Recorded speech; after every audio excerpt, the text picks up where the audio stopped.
Welcoming Tracy to the Hall of Fame is Isaiah Thomas. Ladies and gentlemen, Tracy McGrady.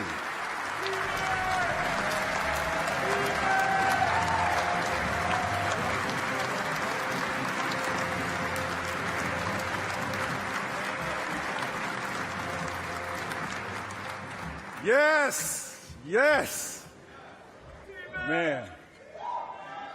Yes, thank you guys, appreciate it.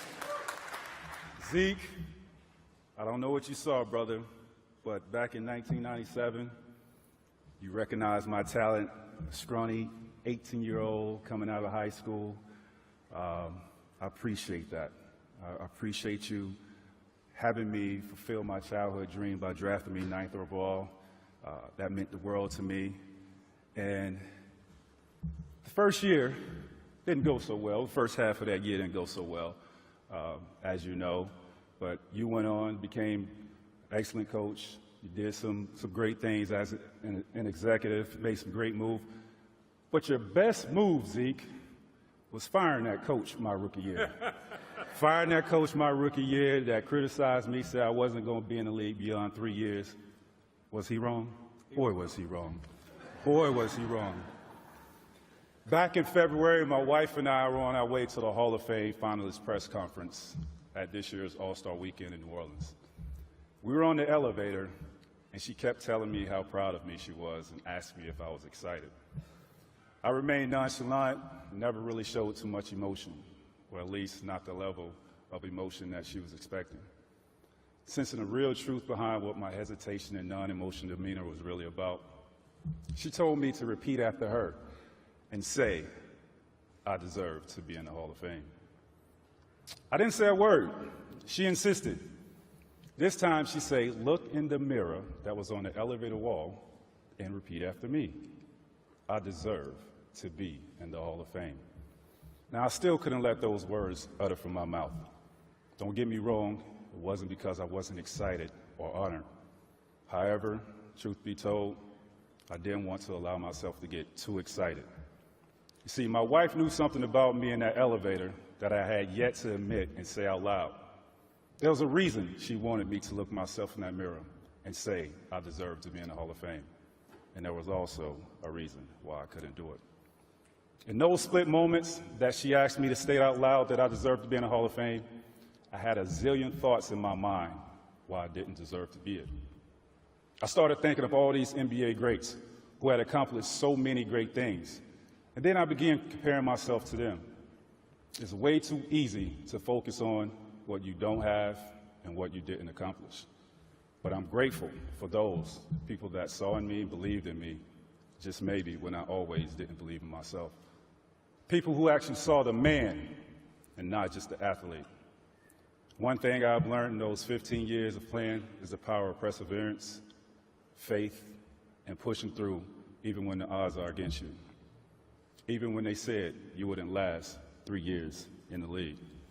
Even when your work ethic was criticized. And even when you come from nothing and enter into the amazing world of the NBA without a name, without a track record, and without any proof that you deserve a chance. I'm grateful for God to bless me with amazing gift and talent and entrusting me with it. In addition, I can't leave this stage without thanking the NBA. You have sent me to places around the world I never knew existed. Just a small-town kid from Auburndale, Florida, that traveled the world a few times, and in my life became richer with everybody I met along the way. Thank you to Adidas. I'm proud of what we accomplished together. We sold a ridiculous amount of shoes, and we're not done yet. We're not done yet.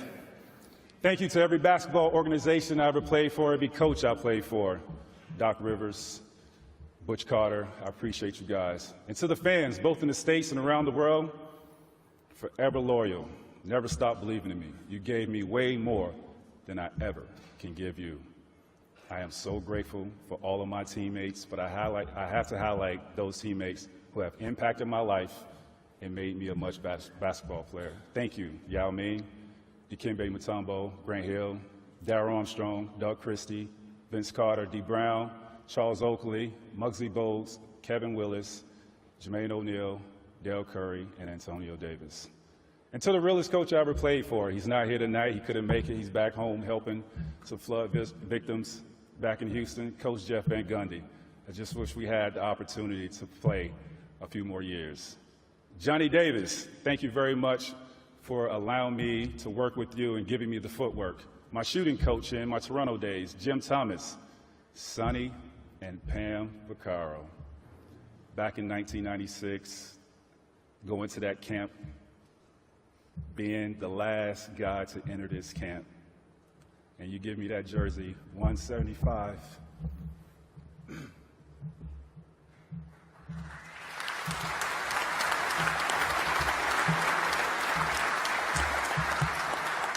$175.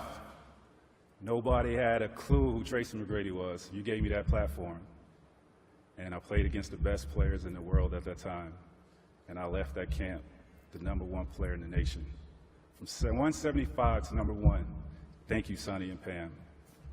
To my financial team,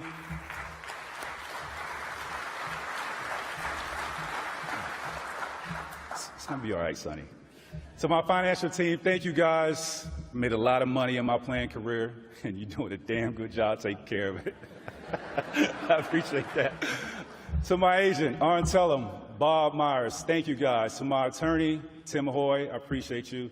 My assistant, Elisa Grable, 20 years, thank you for organizing my life and my family's life. So all of my family, my siblings and friends, my brothers and sisters that are here, thank you guys, I appreciate you. Mom and grandmother, 2 women that kept me out of the streets of a drug-infested neighborhood. The one thing my grandmother instilled in me was patience.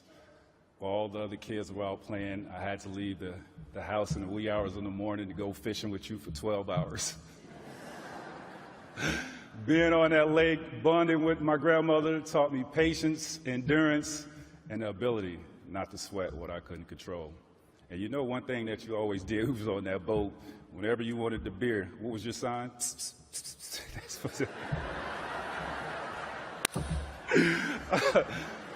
to my mom, always my biggest cheerleader, coming to all my games, and you was being the absolute loudest person in the gym. And even when I was a professional, you was the loudest person in the gym, and 20,000 people, I hear your voice. Thank you very much. But what you taught me is not to be that to my kids, so I appreciate that. And to my 4 beautiful kids, Layla, Lacey, Layman, Layden, remember this, your character is always much more significant than your reputation. Never forget who you are. Never forget that, and that you belong to God.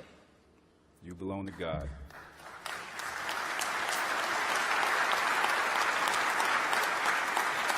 Because who you are in secret is just as important who you are in public.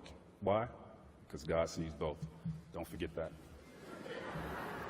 To my wife, who I've been with for 20 years, God has given me a woman that has proven to be a beautiful mother, a wonderful wife, an amazing friend, and I thank God for you every single day. I love you.